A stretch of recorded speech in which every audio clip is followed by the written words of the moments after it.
Oi, gente, eu vou repassar aqui com vocês várias reportagens que não trazem boas notícias para Ciro Gomes.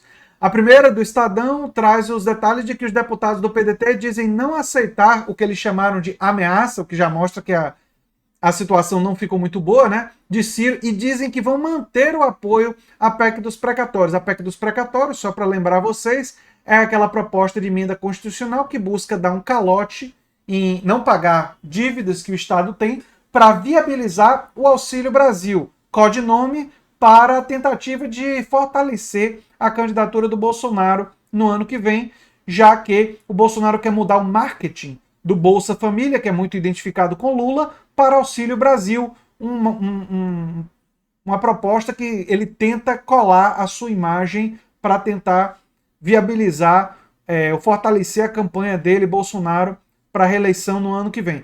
Então, os deputados do PDT, alguns deles disseram que as falas do Ciro foram desrespeitosas, foram ameaças, que eles vão manter o voto.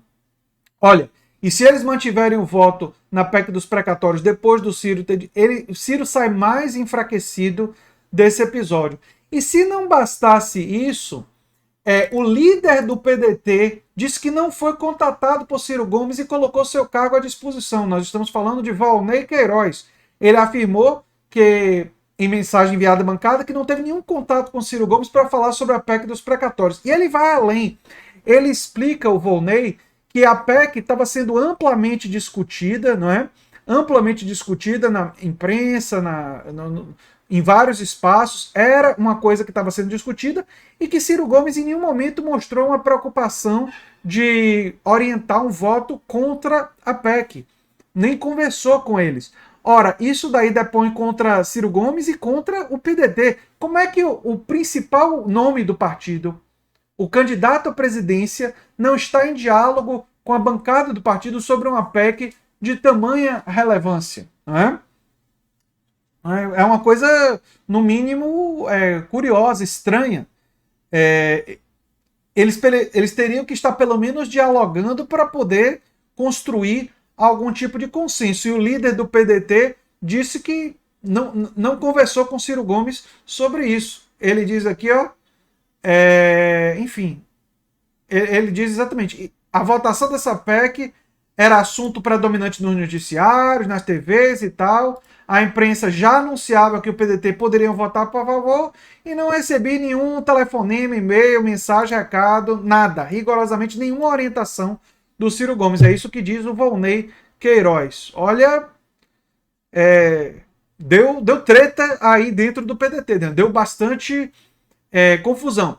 E se não bastasse isso, tem agora uma reportagem do Globo, eu recomendo que vocês deem uma olhada, trazendo alguns deputados do PDT, especialmente esse aqui, ó, o Alex Santana, que é um pastor evangélico, que esse aqui tem proximidade com Bolsonaro, foto, vídeo com Bolsonaro. Esse daí, junto com outros três dissidentes, né, devem deixar o partido. E é importante lembrar que existem diferentes tipos de problemas nessa história da votação. Teve aqueles deputados do PDT e do PSB que votaram a favor da reforma da Previdência. Não sei se vocês lembram, eu fiz vários vídeos na época sobre isso. Eu, na verdade, fiz vídeos sobre isso antes da votação, porque eu já alertava, foi uma das poucas pessoas que alertou que o discurso de gente como a Tabata Amaral já estava sinalizando possibilidade de problema para o PDT. Eu alertei isso antes do voto dela, né? Mas enfim. Vocês podem ir lá nos vídeos e achar. Mas tem alguns deputados, esses três dissidentes aí, que eles são próximos do bolsonarismo do ponto de vista cultural. O pastor evangélico Alex Santana, aqui da Bahia, disse que a proximidade dele com Bolsonaro foi estreitada justamente por ele ser pastor evangélico. Só faltava ele dizer pastor evangélico ultraconservador, não é? Não faz parte daquela minoria dos evangélicos progressistas, né? Que existem, mas enfim, são minoritários. E isso daqui também prejudica o Ciro Gomes, né? Aqui você vê os votos do PSB, tivemos 21 não, mas tivemos 10 sim, né? A favor da PEC, e quando a gente coloca o PDT, vamos dar uma olhada, o PDT teve maioria, teve 15 votos a favor da PEC. E vale a E é claro que se a gente for olhar como votou o PT, como votaram outros partidos da oposição, tipo o PSOL, vocês vão ver que não teve essa divisão. Né? No caso do PT, 44 votos a favor, quer dizer, contra a PEC, né, dos precatórios. Né? Então essa divisão que tem no PDT, isso enfraquece muito. E para piorar um pouco a situação para Ciro Gomes nessa confusão toda com o PDT, o deputado do PDT, Paulo Ramos, ele insinuou que, ele na verdade disse, né, que ele não acredita que os deputados do PDT do Ceará não tenham conversado com Ciro Gomes, porque se eles fizeram isso, isso é muito mais condenável. Ele insinuou o seguinte, de que parecia tudo estar articulado com Ciro e com a cúpula do partido. Isso é muito grave o que ele está dizendo aqui, porque ele dá a entender, claro que ele não afirma com todas as letras, né? Mas ele dá a entender que Ciro sabia. Mas mesmo que, quer dizer, se Ciro não sabia, isso fortalece o que disse o tal do líder do PDT, que não foi contatado por Ciro, que não existe essa comunicação entre o PDT do Congresso e o principal nome do partido para as eleições de 2022. Então, há um problema sério de comunicação aí, não é? E se vocês acreditarem no Paulo Ramos aqui, aí fica um outro problema completamente diferente de que ele, na verdade, estava sabendo que isso provavelmente poderia acontecer e que depois teve uma reação exagerada para ganhar espaço na mídia ou alguma coisa assim. Pelo menos fica parecendo que é a hipótese levantada aqui pelo Paulo Ramos.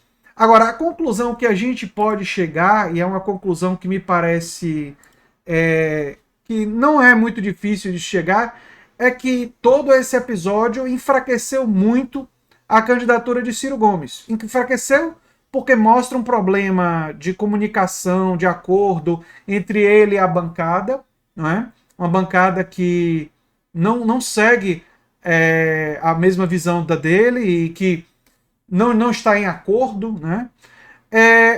Mostra um enfraquecimento também, porque a ideia de Ciro é tirar Bolsonaro do segundo turno no ano que vem. E se essa PEC dos precatórios viabilizar o Auxílio Brasil, as chances de Bolsonaro estar no segundo turno são maiores. Eu vou deixar claro aqui para você, eu preferia que Bolsonaro estivesse fora do segundo turno. Então, seria muito melhor para a democracia, para o debate público, a gente derrotar o neofascismo já no primeiro turno e ter um segundo turno de debate de propostas, debate democrático, não com neofascista, não é? Seria muito melhor, mas, enfim, a PEC dos precatórios tende a favorecer a presença do Bolsonaro no segundo turno, que é uma ameaça muito grande para a democracia, é uma ameaça para o Brasil, é uma ameaça de mais destruição de direitos trabalhistas. Então o PDT sai chamuscado desse episódio, sai ferido, né? E o Ciro Gomes sai desse episódio muito enfraquecido. E se no segundo turno, no segundo turno da votação, ele não conseguir virar nenhum voto, ele vai sair muito desmoralizado desse episódio. Vamos lembrar que já teve aquele problema dos votos do PDT e do PSB na reforma da Previdência. Todo o episódio do Renova BR e tal, a tragédia da política brasileira, que é uma tragédia que tem a ver com a estratégia da oligarquia de realizar o transformismo. Aí eu estou utilizando um conceito gramsciano, mas qual é a estratégia da oligarquia? Ela tem várias táticas de buscar transformar os partidos que defenderiam os interesses da classe trabalhadora em partidos que defendam os interesses delas, da oligarquia. Por isso que ela busca colocar o Renova BR e outras iniciativas, tem muito a ver com isso. Colocar dentro desses partidos pessoas que, como diz o André Esteves, defendam questões ecológicas, questões culturais mais progressistas, mas que na hora que tem a ver com a economia, na hora que tem a ver com os interesses do mercado financeiro, na hora que tem a ver com os interesses das grandes corporações empresariais, votem como quer a oligarquia. Não é?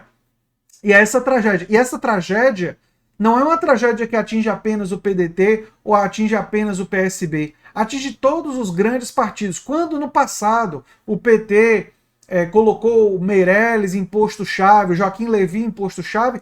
Isso veio de influência e de pressão da oligarquia, desses setores que não querem apenas ter os partidos que defendem os seus interesses, mas querem cooptar todos os partidos que possam defender um pouco mais os interesses da classe trabalhadora. Eles querem cooptar eles para defender os seus próprios interesses. Isso torna a nossa luta muito mais complexa, mas é importante ter clareza dessas estratégias que as grandes corporações empresariais e que os oligarcas desse país têm. Até para combater é necessário ter clareza dessas estratégias. Eu sou André Teixeira Jacobino, canal A Nova Máquina do Tempo, e a gente se vê em breve em outro vídeo. Tchau, tchau, gente.